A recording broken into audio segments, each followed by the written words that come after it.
اور اتنے گہرے بادل آئے کہ ان بادلوں نے سورج کو چھپا لیا. ان بادلوں نے سورج کو چھپا لیا, اندھیرا چھا گیا.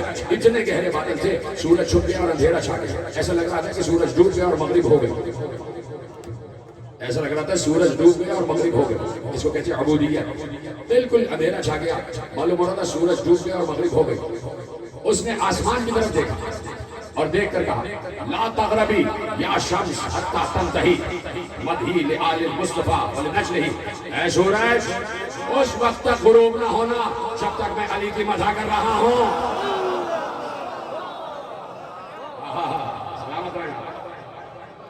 اس وقت تک غروب نہ کرنا جب تک میں علی کی مدح کر رہا ہوں. اس نے یہ کہا تھا, یہ ہے اللہ, یہ ہے اللہ کا کرم, یہ ہے عبودیت کے منزل. اس نے یہ کہا تھا کہ یک بیک بادل چھٹے اور سورج کو دوبارہ دھوپ دینا شروع کر دیا. لگ رہا تھا کہ ڈوبا ہوا سورج واپس پلٹ آیا. تو تم آ جاؤ عبودیت کے منزل پر, اللہ فوراً تمہاری دعائیں قبول کرے گا. اللہ فوراً دعائیں قبول کرے گا. تو دیکھو کہ عبودیت کی منزل پر ہیں کون؟ انہی بندگان خدا کا تذکرہ اس فرش ادا پر ہو رہا ہے. جو ہے انہی بندگان خدا کا تذکرہ اس فرش ادا پر ہو رہا ہے. وہ بندگان خدا کہ جنہیں اللہ نے اختیارات سے نوازا. حسین کے پاس سارے اختیارات ہیں, اس لیے کہ اللہ کا بندہ ہے حسین. اللہ کا بندہ ہے حسین. کہہ دیا تھا اللہ نے یا ایتھا النفس المطمئنہ ارجعی الی ربک راضیۃ مرضیہ فادخلی فی عبادی وادخلی جنتی. میرے بندوں میں داخل ہو جا, آجا میرے نفس مطمئن, میرے قریب آجا, میرے پاس آجا, میرے بندوں میں داخل ہو جا. حسین اپنے عہد کا عبد خدا تھا. حسین کے پاس عبودیت کے اختیارات تھے. حسین کو معلوم تھا کیا ہونے والا. حسین ولی بھی تھے, حسین معصوم امام بھی تھے. رسول اللہ نے بتا دیا تھا شب 28 رجب حسین کے خواب میں آ کے کہ کیا ہونے والا. حسین نے کہا نانا مجھے اپنے سارے وعدے یاد ہیں. ہائے کہا آپ نے یقین مانے, آپ نے ایک اجڑی ہوئی ماں کو خوش کیا ہے, آپ نے ایک دکھیاری اور بےکس ماں کو خوش کیا. اب بس تیاری کریں کہ آپ کی آنکھیں بھیگ جائیں تاکہ اس مادر حسین کا رومال خالی نہ چلا جائے. وہ خوش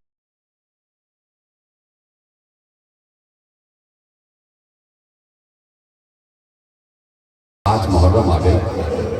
آج حسین کے بچوں پر پانی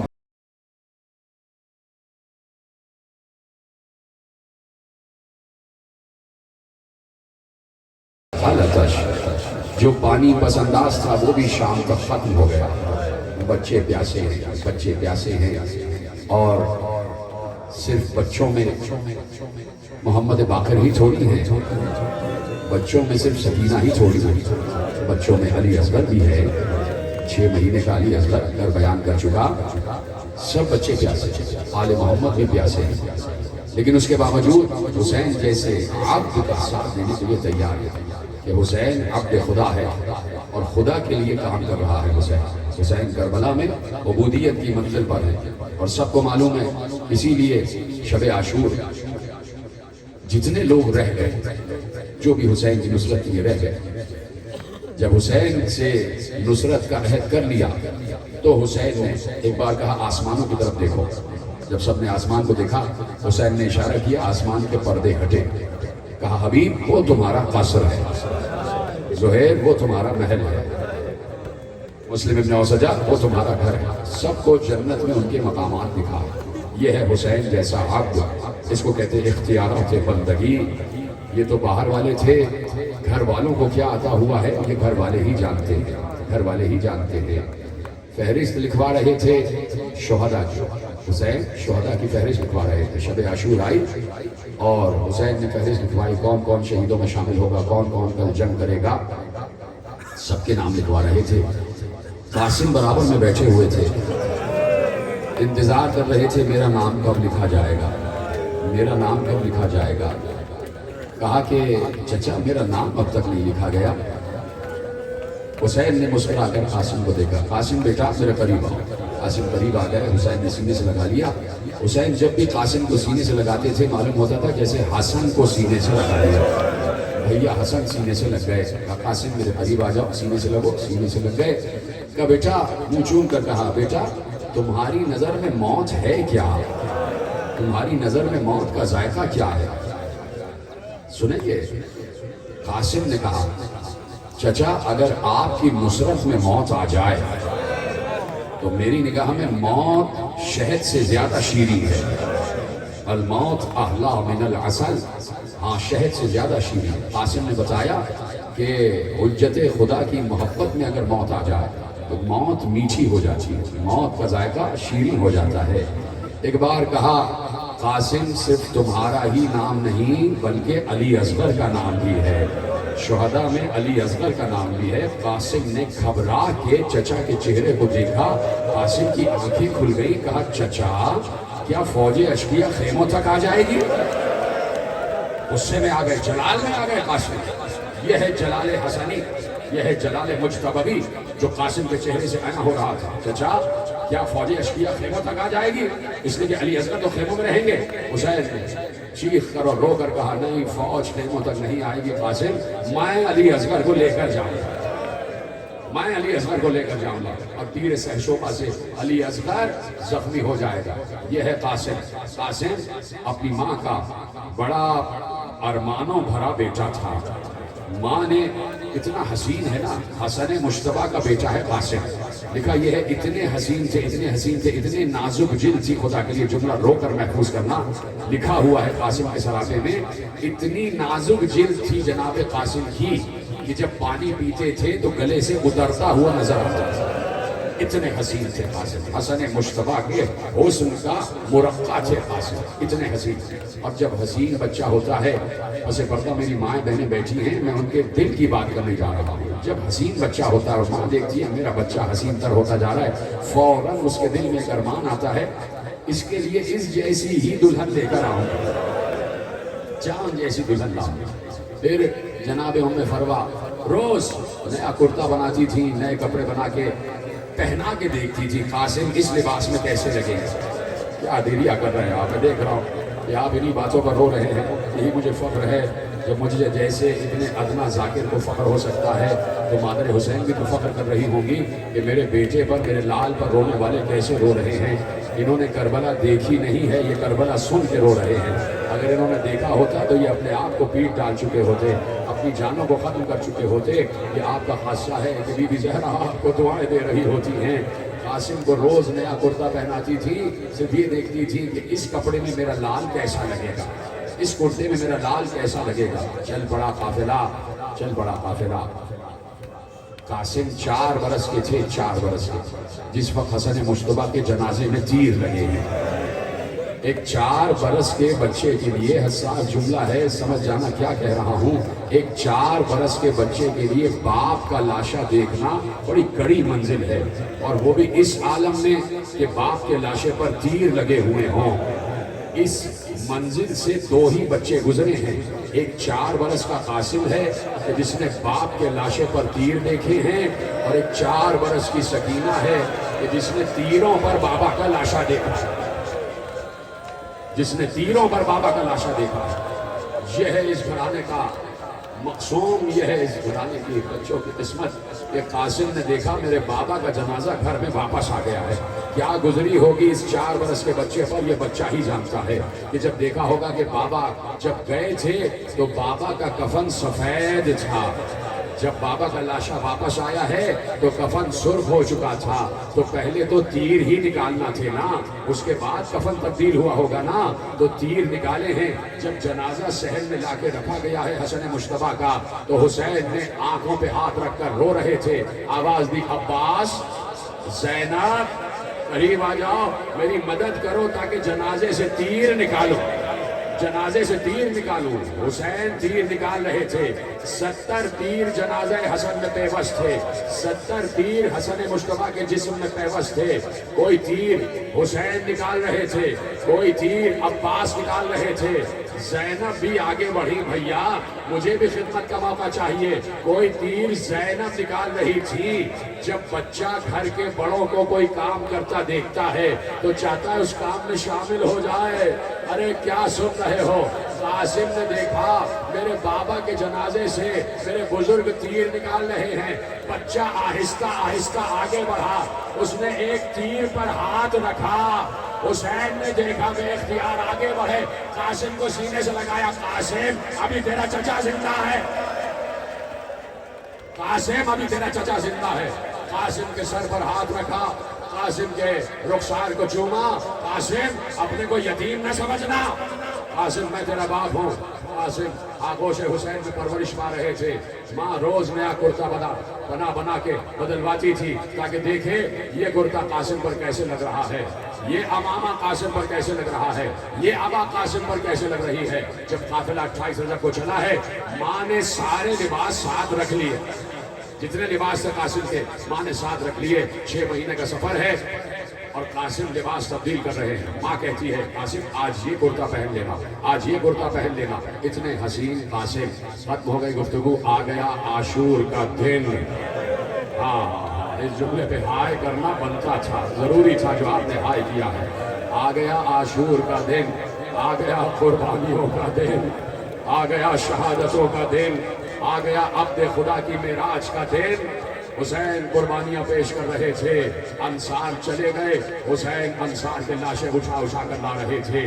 اتنا ارمانوں بھرا قاسم, اس کے باوجود جس ماں نے 14 برس قاسم کے ارمانوں میں زندگی گزاری ہے کہ میں اسے دولہا بنا کے دیکھوں گی, لیکن یہ ہے عبد خدا کی محبت, یہ ہے جنب اللہ کی محبت کہ وہ ارمان سارے ام فروا نے ایک طرف رکھ دیے, ایک طرف رکھ دیے. اور اب کہا قاسم بیٹے تم کب جاؤ گے؟ کیا سنا آپ نے؟ بیٹے تم کب جاؤ گے؟ تم میدان کو کب جاؤ گے؟ تمہاری شہادت کب ہوگی؟ تمہارا لاشا کب آئے گا؟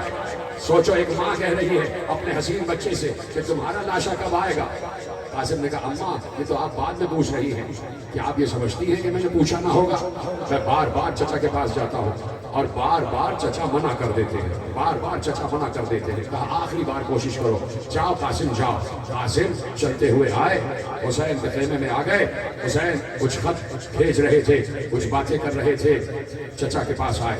چچا نے قاسم کی خوشبو سونگھی, گردن اٹھا کے دیکھا, کہا آؤ قاسم میرے سینے سے لگ جاؤ. ابھی قاسم سینے سے نہیں لگے. حسین کہہ رہے سینے سے لگ جاؤ. قاسم سینے سے لگنے سے پہلے حسین کے سامنے بیٹھ گئے. میری طرف دیکھنا, رونا تمہارا خاصہ ہے, مجھے کہنے کی ضرورت نہیں پڑتی, تمہیں یقیناً گریہ طاری ہو جائے گا. حسین کے سامنے قاسم دو زانو ہو کے بیٹھ گئے. اب کچھ نہیں کہا. حسین کے ہاتھوں کو اپنے ہاتھوں میں لیا اور چومنا شروع کیا. چوم رہے, چچا کے ہاتھ چوم رہے ہیں, چچا کے قدموں پہ ہاتھ رکھ رہے ہیں. چچا بے اختیار رونے لگا. حسین رو کے قاسم کو سینے سے لگاتے, قاسم یہ کیا کر رہے ہو؟ چچا جانے دیجئے, چچا میدان کی اجازت دے دیجئے. کہا قاسم کیسے جانے دوں؟ جب تمہیں دیکھتا ہوں تو بھیا حسن یاد آ جاتے ہیں. تم میرے بھیا حسن کی یادگار ہو, تم میرے بھائی حسن کی, میرے امام کی یادگار ہو. قاسم تمہیں جانے نہیں دے سکتا. تمہاری ماں پر کیا گزرے گی؟ قاسم اٹھے, آہستہ آہستہ قدموں سے چلتے ہوئے ماں کے خیمے میں آ گئے. کہا ماں اجازت نہیں مل رہی. اب ماں بڑی مصیبت آ گئی, یہ میرے لیے مصیبت کا دن ہے کہ مجھے اجازت نہیں مل رہی. ختم ہو گئی گفتگو. جیسے ہی ام فروا نے لفظ مصیبت سنا فوراً ام فروا کے چہرے پر سرخی آ گئی. کہا قاسم میرے قریب آؤ. قاسم قریب آئے. کہا قاسم ذرا آستین کو تو الٹو. قاسم نے آستین الٹی. قاسم کے بازو پر ایک تعویذ بنا ہوا تھا. کہا قاسم اس تعویذ کو کھولو, اس لیے کہ یہ تعویذ تمہارے بابا نے وقت شہادت لکھا تھا اور کہا تھا ام فروا جب زندگی میں کڑی مصیبت آ جائے, ماتم جب زندگی میں کڑی مصیبت آ جائے تو یہ تعویذ کھول لینا, اس میں مصیبت کا حل موجود ہوگا. لاؤ قاسم تعویذ لاؤ. تعویذ کھولا گیا. اب جو تعویذ کو کھولا اس میں ایک تحریر لکھی ہوئی تھی. ام فروا نے تحریر پڑھی. قاسم مل گئی اجازت. قاسم مل گئی اجازت، آپ قاسم میرے ساتھ چلو۔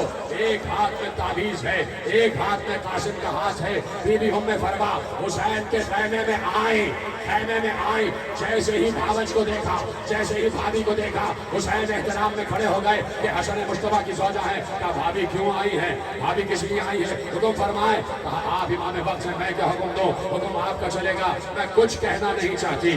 یہ تحریر پڑھ لیجئے، اس تحریر کو آپ پہچانتے ہوں گے۔ اے امام وقت، حسین نے تحریر لی، تحریر کو دیکھا، سمجھ گئے میرے بھائی کی لکھائی ہے۔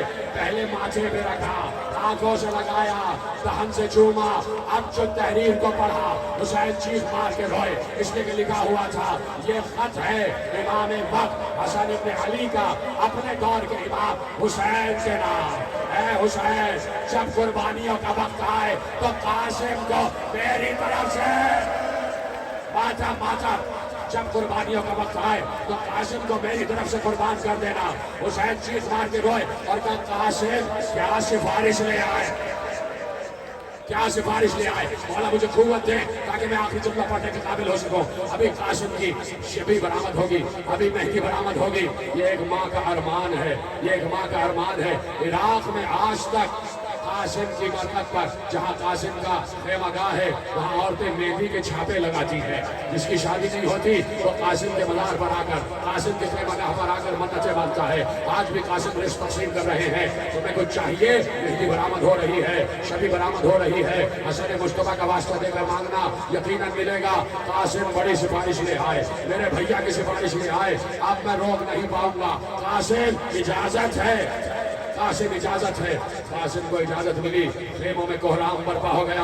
ام فروا کا لال جا رہا ہے، حسن کا جگر جا رہا ہے، علی کی یادگار جا رہا ہے، رسول کا نواسا جا رہا ہے۔ ایک بار بیویاں جمع ہو گئی۔ حسین قاسم کو لے کر خیمے میں آئے، کیا ختم کر دوں بات؟ تمہاری آوازیں گریا بلند ہو جائے۔ حسین قاسم کو لے کے خیمے میں آئے، کہ ایسے نہیں، میں قاسم کو تیار کروں گا، میں قاسم کو تیار کروں گا۔ ایک بار حسین نے کہا بھابھی ام فرما قاسم کا کوئی کرتا ہے؟ قاسم کی کوئی عبا ہے؟ نہیں، نئی عبا قاسم کو پہنائی، نیا کرتا قاسم کو پہنایا۔ اور اب حسین نے قاسم کے سر پر امامہ باندھا، قاسم کے سر پر امامہ باندھا، امامہ باندھ دیا، دو شملیں ادھر ادھر چھوڑ دی، دو شملے ادھر ادھر چھوڑ دیے۔ کہا قاسم کو دولہا بنا دیا ہے، یہ قاسم کا صحرا ہے جو قاسم کے سر پر سجا دیا ہے۔ قاسم جانے لگے تو حسین نے کہا رک جاؤ قاسم، ایسے نہ جانا۔ حسین آگے بڑھے، بیویاں یہ منظر دیکھ رہی تھی۔ حسین نے اپنا ہاتھ بڑھایا، قاسم کا گریبان چاک کر دیا، قاسم کا گریبان چاک کر دیا۔ زینب نے رو کر پوچھا بھیا گریبان کیوں چاک کیا ہے؟ کہا زینب چاک گریبانی یتیمی کی نشانی ہوتی ہے۔ ہاں شاید کسی کو رحم آ جائے کہ یہ بچہ یتیم ہے۔ اجر کو مارا جائے۔ ہاں کیا گریہ کر رہے بتا تمہیں کوئی غم نہ دے سوا غم حسین۔ شاید کسی کو رحم آ جائے، مولا مجھے قوت ہے، میرا کلیجہ پھٹ رہا ہے، میں اپنے کو روک رہا ہوں خدا کی قسم۔ شاید کسی کو رحم آ جائے کہ یہ بچہ یتیم ہے اور شاید کوئی اسے نہ مارے۔ قاسم کو تیار کیا، قاسم کو گھوڑے پہ بٹھایا، قاسم نے جھک کر سلام کیا۔ چچا اجازت ہے، چچا حسین اجازت ہے، چچا عباس اجازت ہے۔ دونوں چچاؤں سے اجازت لے کے حسن کا لال میدان میں در آیا اور شجاعت حسنی دکھائی ہے۔ قاسم جیسا 14 برس کا جوان ایسے جنگ کی ہے جیسے فاتح خیبر میں علی نے جنگ کی تھی، جیسے فاتح خیبر میں علی نے فاتح خیبر میں جنگ کی تھی ویسے جنگ کی ہے۔ لیکن 3 دن کا بھوکا پیاسا یہ حسین قاسم کب تک جنگ کرتا؟ ایک بار قاسم جو جوتا پہنے ہوئے تھے اس جوتے کا تسمہ کھل گیا۔ یہ بچوں کی نفسیات ہوتی ہے کہ اگر جوتے کا تسمہ کھل جائے تو فوراً جھک کے تسمہ لگانے لگتے ہیں۔ قاسم بھی تو چھوٹا سا بچہ ہی تھا، رکاب میں پاؤں الجھا، جوتے کا تسمہ کھلا، قاسم جھکے تاکہ تسمے کو باندھے۔ قاسم کا جھکنا قیامت ہو گیا۔ ایک بار کسی نے گرز مارا، قاسم کے سر پر لگا، قاسم گھوڑے سے نیچے آیا، قاسم نے آواز دی۔ راوی کہتا ہے رک جاؤ، ابھی رک جاؤ، ابھی نہیں۔ راوی کہتا ہے جو شہید بھی